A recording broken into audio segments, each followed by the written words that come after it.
On today's episode, we discuss the latest in the Leafs GM search and debate whether Brad Treliving is truly an upgrade over Kyle Dubas. All that and more coming up on the Locked On Leafs podcast, part of the Locked On Podcast Network. It's your team every day.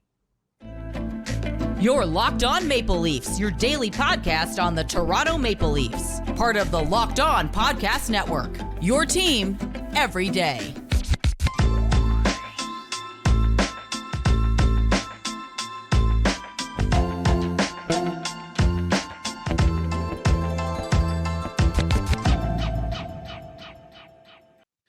Hello and welcome into the May 25th edition of the Locked On Leafs podcast, a daily Maple Leaf-centric podcast hosted by myself, Mike DiStefano from TSN, also with my guy, Dave Morassutti from Sportsnet.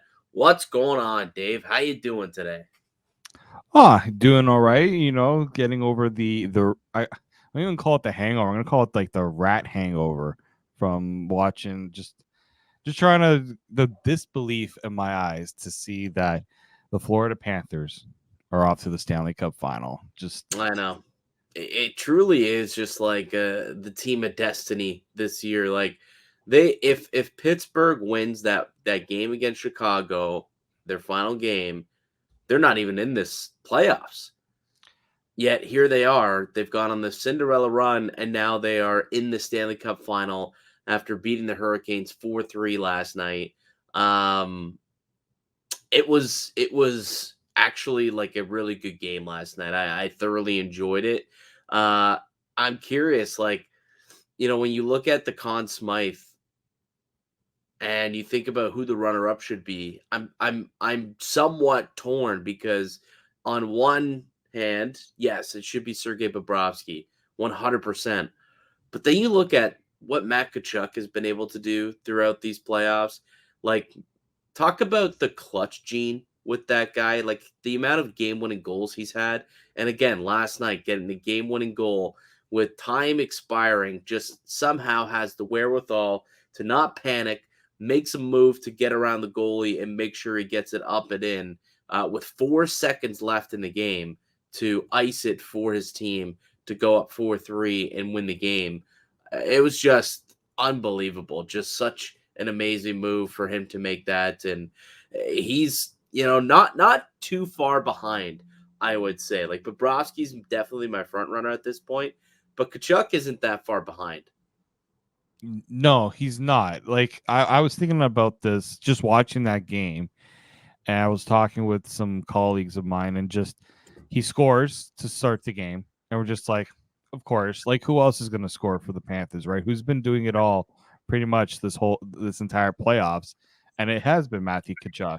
And then with just that like last bit of the third period where they get that power play, we're just like, let's keep an eye on Matthew Tkachuk here. Like, you kind of know that he's the one that's going to step up in these situations because he's been doing it all series. Like, was the third game-winning goal in this series for Matthew Tkachuk. Like, I don't remember the last time I've seen a performance like this in a series from one player. And like, we're not bringing up the Conn Smythe just because of what he's done in this series.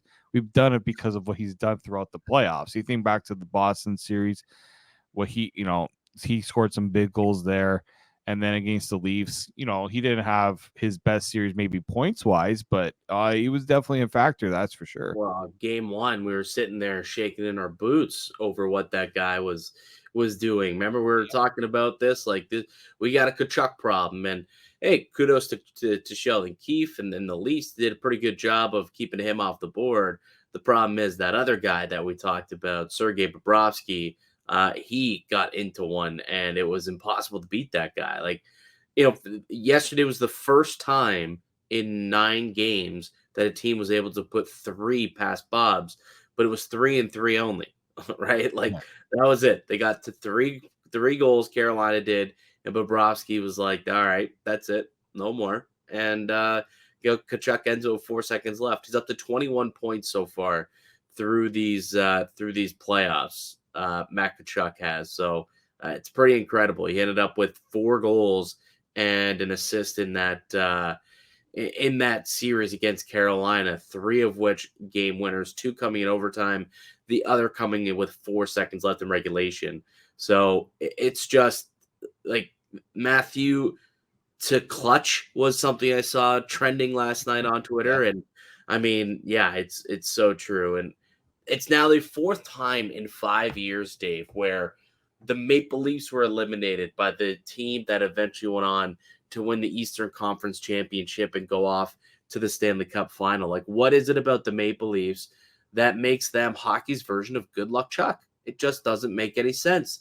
You eliminate the Leafs, you'll win the Eastern Crown. That just seems to be what happens every single year here. And I think the one time that it didn't happen was in the bubble. Columbus. Yeah. Like when Columbus didn't move on, but Columbus also went on to face the Tampa Bay Lightning in the second round of that year. Technically, it wasn't even the playoffs; round. It was the play-in round. So, like, if you do away if that season, if you just like cancel that one, it'd be 4 straight times, and that's just it's just loony. It just it feels the belief from a lot of people that said that if the Leafs. Like the talk was, if the Leafs got past round 1, they could go all the way because they see every team that beats them go to the final. And I mean, finally, Leafs get out of round 1. Round 2 comes along and says, we are going to stop you right here. And what happens? The team that beats them in round 2 goes to the final. It's just crazy to think that just the lack of luck they have. Well, I wonder how much that's gone into the mindset to always bring the band back and always have belief in this team and belief in this core. It's like, they've gone to game 7 against most of these teams. They've been right there knocking on the door. We've heard all of those same phrases that get used every single year, except this year, I might add. Like, how much do you think that does go into the belief that they have in this group? The fact that, yeah, they've lost out in round 1 every single year, round 2 this season, I suppose. But it seems as though they're losing to some pretty damn good teams because they're going on to the Stanley Cup Final each and every year. I mean, it's obviously frustrating because I would say that. But yeah, I think I can understand, after maybe the second, third time, you can have that belief. When it's 7 times that you lose in the playoffs and 4 of the 7, the team, or like the 4 straight, the team goes to the final. It's just like maybe you just weren't good enough and something needs to change. And that's what we've been talking about ever since the Leafs were eliminated. Maybe something needs to change because you look at Florida, again, I don't like always bringing it up because Matthew Tkachuk kind of fell in their lap a little bit there. Yeah. But you look at other teams that sort of reinvent themselves in some way. Like, look at Carolina right now. This is actually another season where they fell short of expectation because they were supposed to go to the Cup Final. Do they run back their core and what they've done, right? And also, funny stat is this is the 3rd straight time that they've been swept in the Eastern Conference Final. I saw that popping up last night too. Really. Rob Brendamore says they didn't get swept. If you watch the games, it was not a sweep. Okay, they got beat 4 times through the first 4 games, but he wouldn't classify it as a sweep, whatever that means.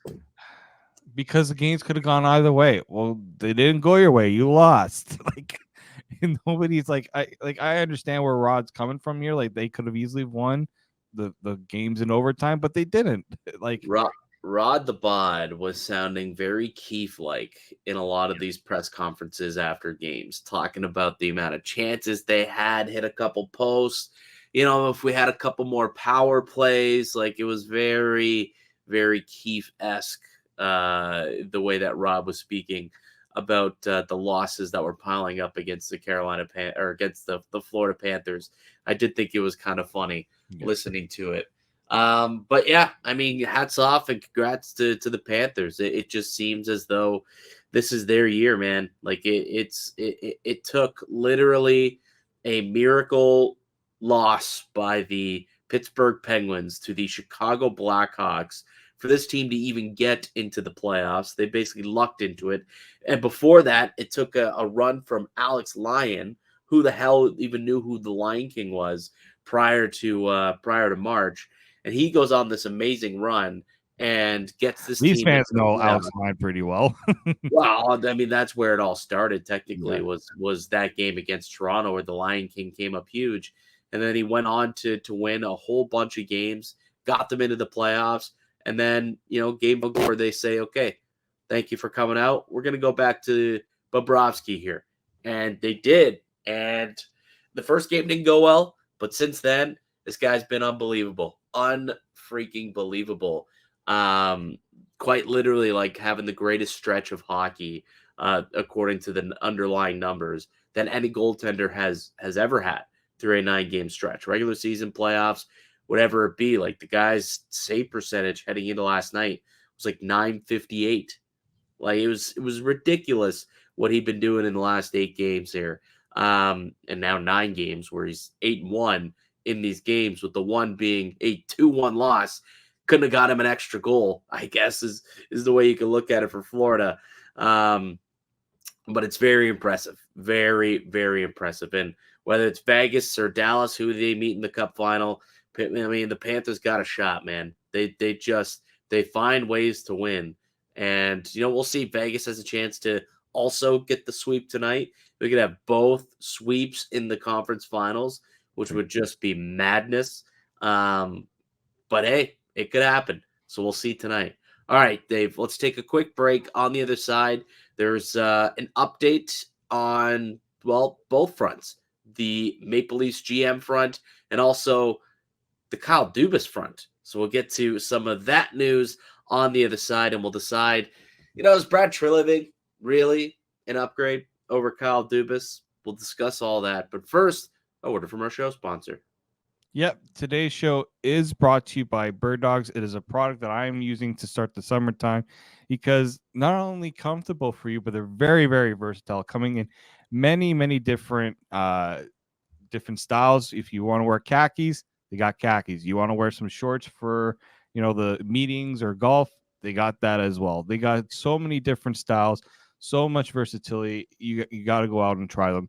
The stretchy fabric make even my legs look great, and they're comfier than my other shorts and pants. They give me freedom to wear one pair for whatever occasion I have. People like Bert Kreischer wake up in Lake House wearing Birddogs, goes for a swim, smokes a cigar, grills burgers, and chills with his family, all in the shorts he associates with the summers, and that is Birddogs. So go to birddogs.com/LockedOnNHL. When you enter the promo code LockedOnNHL, they'll throw in a free custom Birddogs Yeti style tumbler with every order. So make sure you go to birddogs.com/LockedOnNHL and use the promo code LockedOnNHL for that offer this summer. Welcome back into the Locked On Leafs podcast. I'm Mike DiStefano with Dave Morassutti. We are a daily Maple Leaf-centric podcast. We put out new videos and new podcasts each weekday, Monday through Friday. And so if you're not subscribed already, we ask, please do.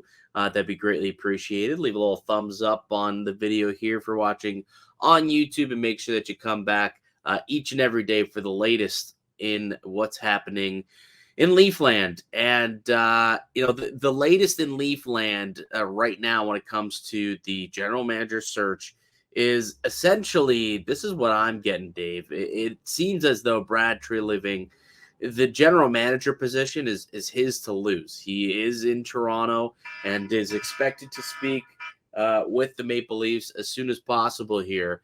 But it does seem as though it's pretty much Brad Treliving is option, the top option, and almost like the only option right now, because there's not a lot of other names that we've heard. It's truly the sentiment that we're getting here from a lot of the insiders and reports that we're seeing is that it's Brad Treliving's job to lose here.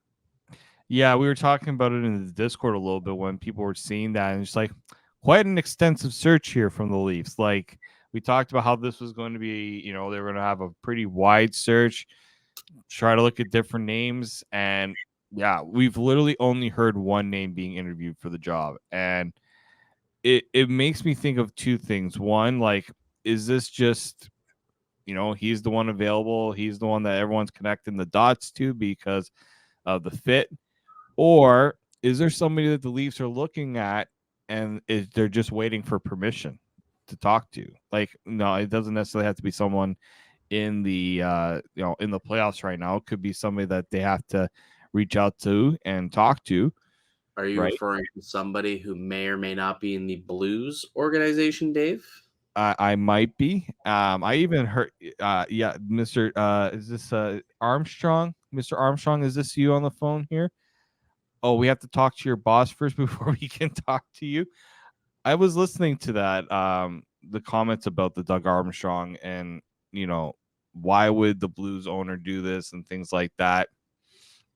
I mean, if Doug Armstrong has any inkling of wanting to do this, if you're the Blues owner, wouldn't you?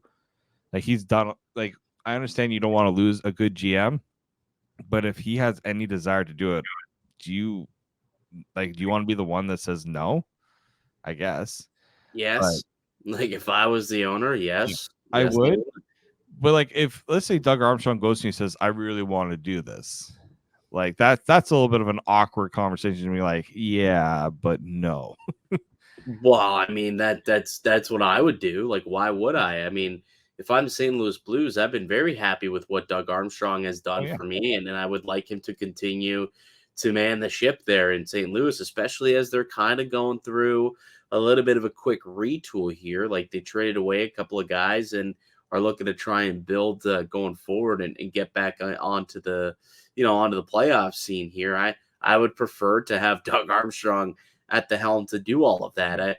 I know that he's a Toronto guy, and I'm sure he's always looked at that Toronto GM position as somewhat of a job that he would like to do at some point. But I think the timing has to be right for both clubs, and I don't know if it's necessarily right now for the St. Louis Blues to do that. I think that's more of a pipe dream here at this point for a lot of Toronto media, hoping that for whatever reason, there's the belief that the owner of St. Louis just could be like, oh yeah, sure, go ahead, leave. I just don't see that happening, man. I really don't. Yeah. And that's why when we did our rankings of the top GM candidates, if you go back to the last episode, none of us had Doug Armstrong just because of that reason. No. I'm just finding it very curious that we're only hearing Treliving's name. Like, it seems to me like honestly, it's like Brad Treliving. It's his job to lose. Like he essentially would have to come in and butcher his interview, and it would have to go very poorly. And then if that happens, they're going to be sitting there like, oh, who else do we have? Do we just give it to Pridham? Like that's almost what it seems like at this point. I would imagine they will speak with Eric Tolsky, the general manager, the assistant GM out in Carolina. Now that the Hurricanes are out of the playoffs, I'm sure he would be somebody who would be interested in speaking with some teams again, and can probably take a job right away. So I would imagine Eric Tolsky will get an interview here in Toronto. We haven't heard anything about it, but again, it's expected that at least a few names will be brought in to speak about it, even after Brad Treliving. So he's not expected to be handed the job right away. I did hear that there will be some more names that will be brought into the fold and brought into the process just to make sure, turn over every rock just to make sure. But ultimately, it does seem like their plan A, B, C, D is Brad Treliving, and it would have to get to plan E, F, G if they're looking to bring in somebody else into the fold. That's just how it seems at this point. Yeah, I would be I like the first inkling we get of another name will be very interesting. We also know the Leafs are very, very. They try their best to keep a lot of things hush hush. Well, they did. They did. Right? Yeah, they used to. We'll now they like to air all their dirty laundry out with the public. But now all of a sudden, when it suits their needs and suits their benefit, they're probably going to be tight-lipped again, I would imagine. Most likely, probably. But I'll be very curious to see if they actually do leak any other names. Like if we hear any other interviews, like if you go with, I think it's in the NFL, they actually like put out statements, like teams put out, yeah, we interview such and such for the GM or head coach and all. They're very transparent in the NFL. NHL, not so much. No, transparency, not the forte of the National Hockey League. Okay, let's take another break. When we get back, why don't we talk about, is Brad Treliving an upgrade over Kyle Dubas? Like, let's dig into him, what he's done, what he's all about, and kind of maybe like a pros and cons list type of thing when it comes to Brad Treliving. So we'll do that on the other side, Dave. But first, let me tell you all about eBay Motors. A championship team is about each player being a perfect fit. Same with your vehicle. So for parts that fit, head to eBay Motors and look for the green check. Stay in the game with the eBay Guaranteed Fit. ebaymotors.com. Let's ride. eBay Guaranteed Fit, only available to U.S. customers. Eligible items only. Exclusions apply. Welcome back into the Locked On Leafs podcast, your one-stop shop for all things Leafs.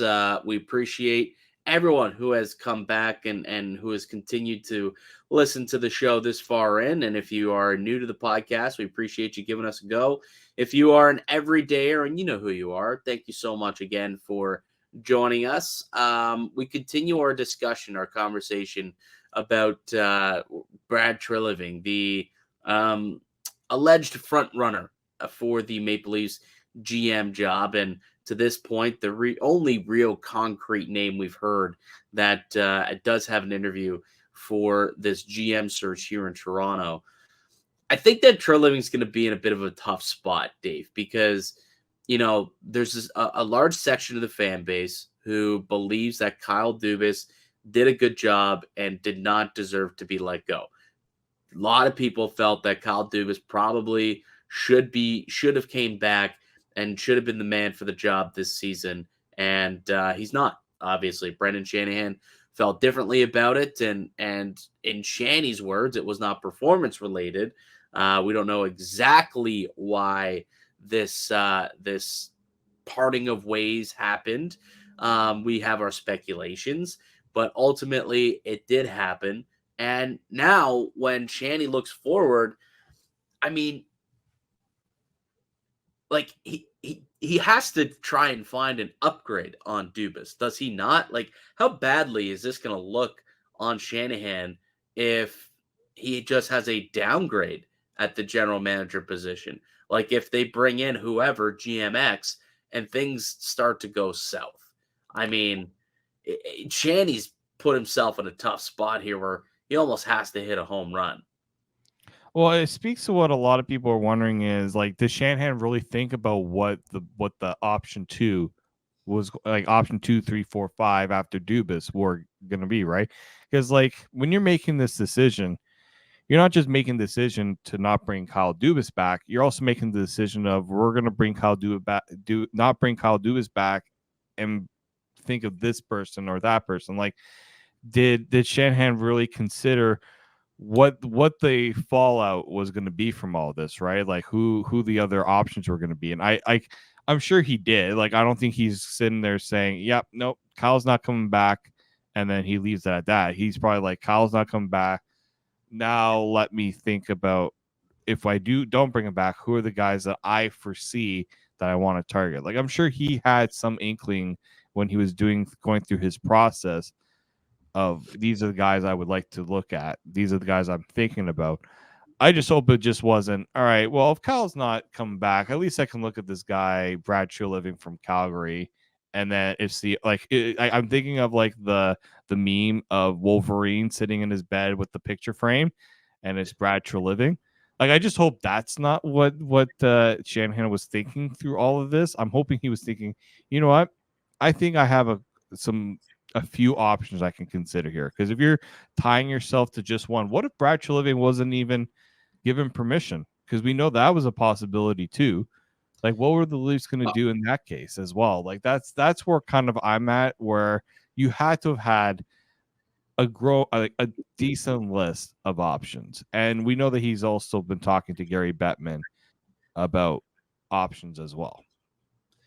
Yeah, I think when you look at what I realistically though, like Brad Treliving was in the same spot as Kyle Dubas, where his contract was expiring anyway. So he would have been able, he still was a free agent. Whether or not they could talk to him early would have been the question. And ultimately, they decided to reverse course on that. The Calgary Flames did, and they're allowing Brad Treliving to speak to some teams. Although I thought I heard a report that there's some, I don't know if controversy is the word here, but he may not be able to take part in draft meetings because he's been part of the Calgary Flames draft, and because of that, it may be against some rules for him to be part of that draft. It's just something that I thought I read or heard somewhere. I saw I that did. too. Okay. Yeah. I think Eric So Francis, I think did say report that, and I think it kind of would be maybe the same for Kyle Dubas, wouldn't it? Because he would have been a part of the Leafs draft plans too, right? Like I think it's the standard thing I've seen with whether it's an assistant general manager coming over and leaving an organization for another one. They're like, okay, you can leave us, but you can't participate in the draft, the free agency, because you've seen our plans. We've outlined our plans. Wow, you can definitely participate in free agency. I can assure you that they're not going to bring in a new general manager and not let him make decisions on free agency. And ultimately, I think he's also making decisions at the draft. I think it's just more of a, I don't know. It's just formality. Yeah.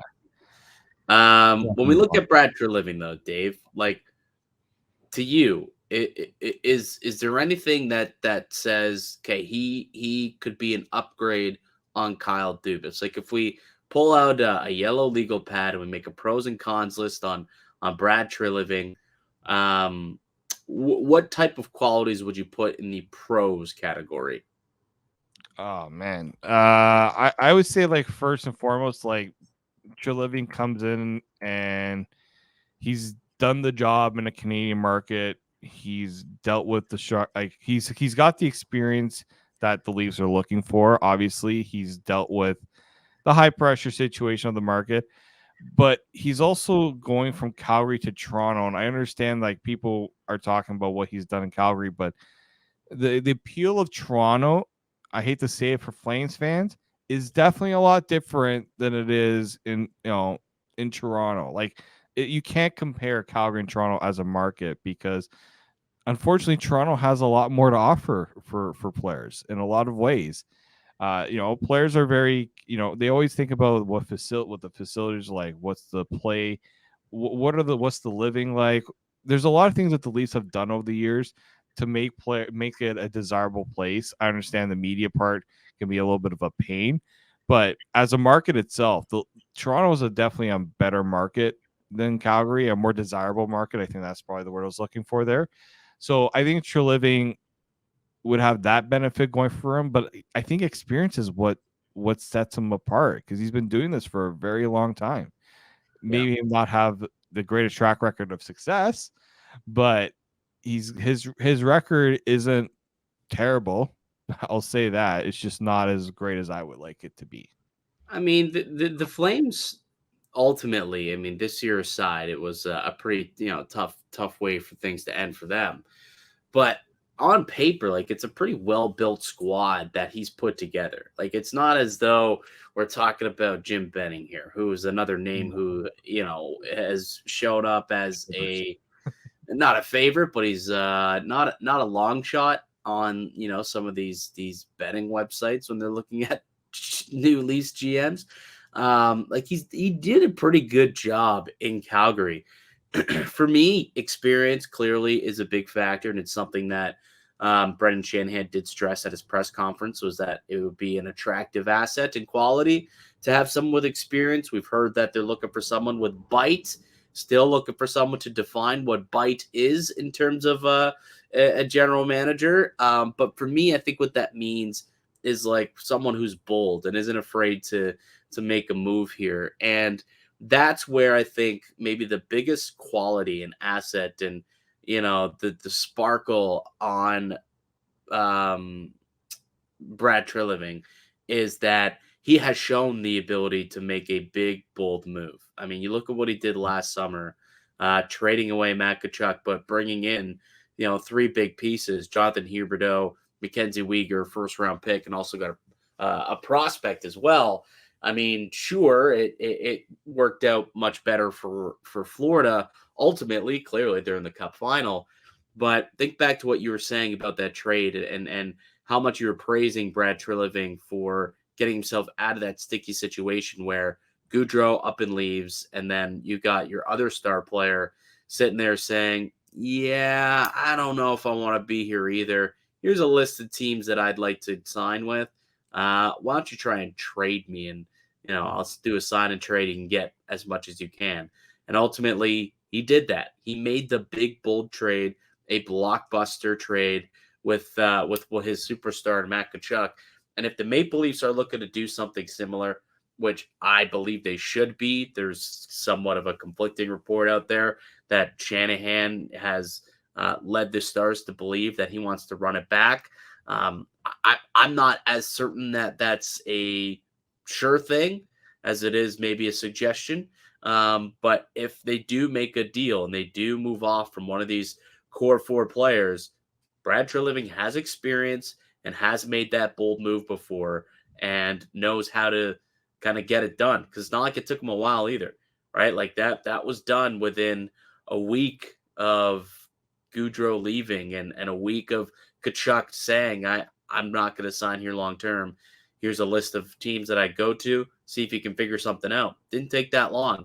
And he got a great haul back for Matt Tkachuk. Again, I understand what Tkachuk is doing right now, and he went on to do good things for Florida, and they're in a Cup final. But that doesn't mean that trade was a bad one. Ultimately, it was still a trade that got them some solid pieces. So if they're looking for a guy who's got bite, who can make a big, bold trade, who has experience, all that falls under the name of Jason Botterill, Brad Treliving.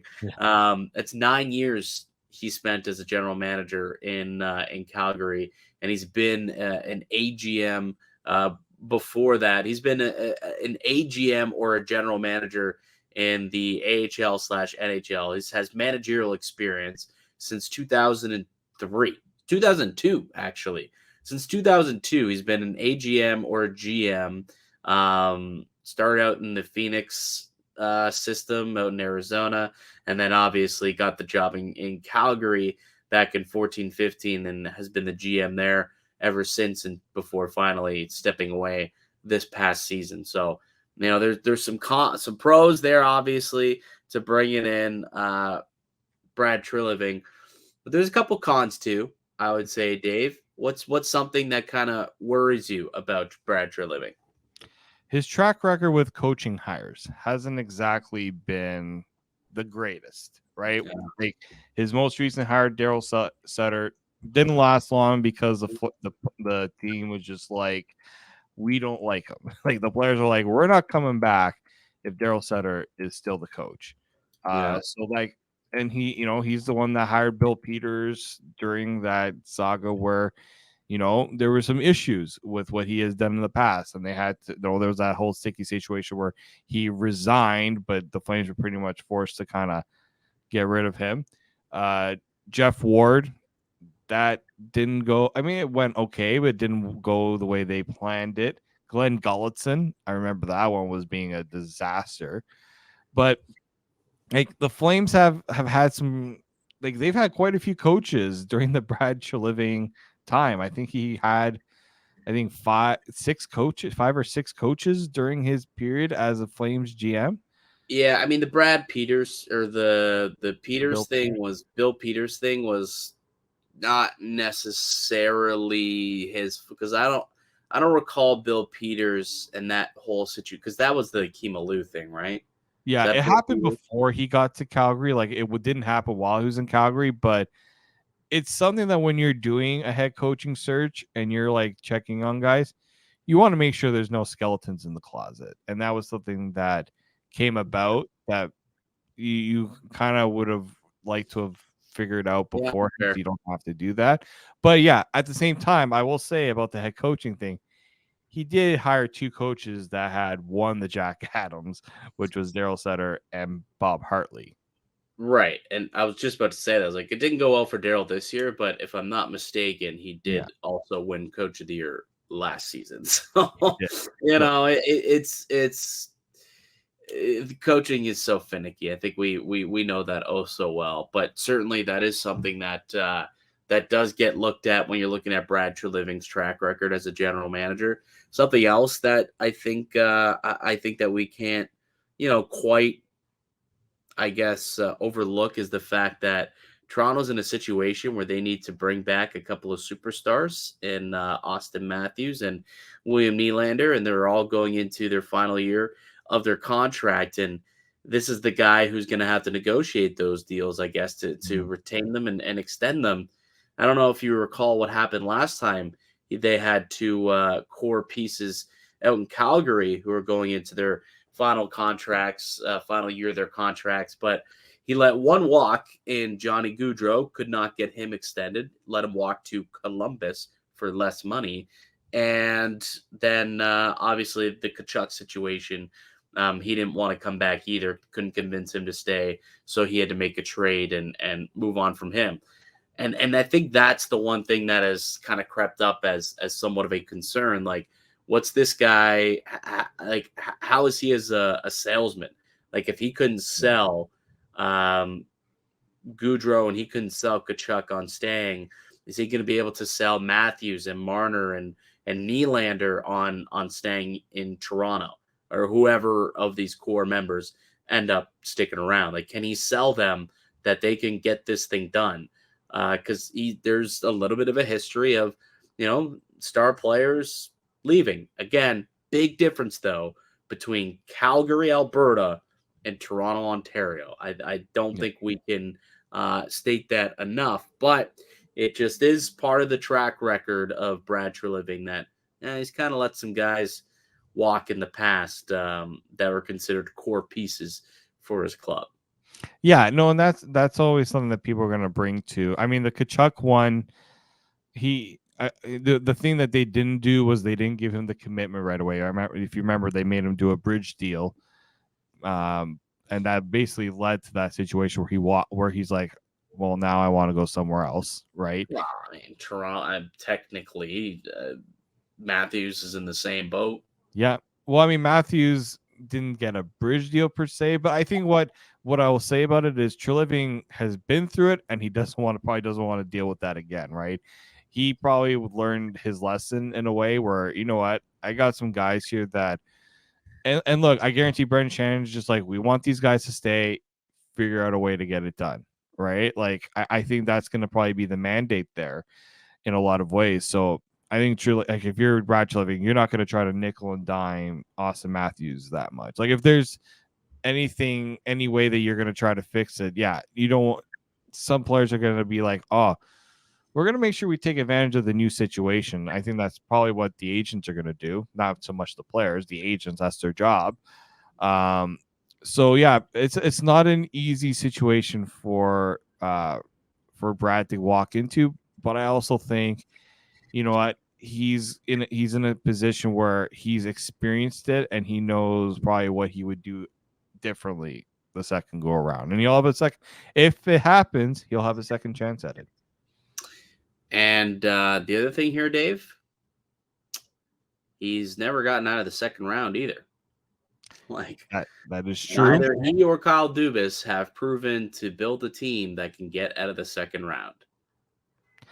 And that was something when we discussed, like, about like when we're talking about, okay, is Treliving a upgrade on Dubas? Well, he's got the same issues that Kyle Dubas has had, where getting out of the second round has been a challenge. Okay, yeah, 1 year he ran into the two-headed monster of Connor McDavid and Leon Draisaitl. I'll give him that. I'm saying, over the course of the 9 years that he's been the general manager of the Calgary Flames, he has a grand total of 2 series wins. Yeah. Toronto has 1 series win in that time. Just 2 series wins, but that's also a much larger time period. Yeah. 9 years as opposed to 5. Yeah. So this is again the situation where, if you're the Leafs, your biggest hump has been the playoffs. We've seen, as you just mentioned, Brad Treliving's Calgary Flames have had no issues getting into the playoffs and getting past round one. But is he the GM that's going to be able to build a team that can do what the Florida Panthers are doing right now, what the Vegas Golden Knights are currently doing? Like, can he get that team to play to that next level? And that's where I've always had my reservations on Treliving. And talking to some people I know out in Calgary that cover the Flames, that's the sense I'm getting as well, where it's just like we've seen it. Like, Leafs fans and Flames fans have been through similar misery. Yeah. And it's just, I don't know if that's something that Leafs fans are going to be too comfortable with. Yeah, like I was speaking with Julian McKenzie of The Athletic, also host of the Chris Johnston show on SDPN. And when I asked him, what did Flames fans think of Treliving and what he did in Calgary? He's like, yeah, I mean, he did fine. I was like, oh, he did fine. He was like, yeah, he did fine. I'm like, that doesn't sound overly great to hear. Yeah, he's okay. He did fine. He's all right. Okay. He got the team into the playoffs pretty well every year, and they were competitive. They had a couple of years here where it felt like there should have been more and they should have played longer, but ultimately it didn't happen. The one other pro actually that I did want to mention is he must be a decent salesman, because Calgary's done a lot of free agent signing. Like, they've been able to bring in a lot of guys from the unrestricted free agent market and bring him in. Like Jacob Markstrom, they brought in, and outside of this year, he had been rock solid. Chris Tanev, Tyler Toffoli, Nazem Kadri was a guy they brought in this year. So they've done a really good job of also getting some things done in free agency. So he's definitely not afraid to pull a trigger there if he feels like there's a player to be had that could be an upgrade for his club. He has in the past found a way to make that happen in free agency on July 1st. So we'll see if Treliving can be an upgrade. I mean, I guess the job's not his yet, but according to everyone that we're reading and hearing from, the job is his to lose. So we'll see how things go. I'm sure some more names will start to leak out as to who the Maple Leafs will target and look to talk to. So we will get that information to you when it comes. But that'll do it for us here today on the podcast. I'd like to thank you all for listening and supporting the show. You can subscribe to the Locked On Leafs podcast on all podcasts and platforms. Also up on YouTube. Receive daily Leafs content. Follow myself on Twitter at Mickey_Canuck. Follow Dave at D_Morassutti in the show as well at Locked On Leafs. We'll be back with another episode for you guys tomorrow. But until then, keep it locked right here on Locked On Leafs.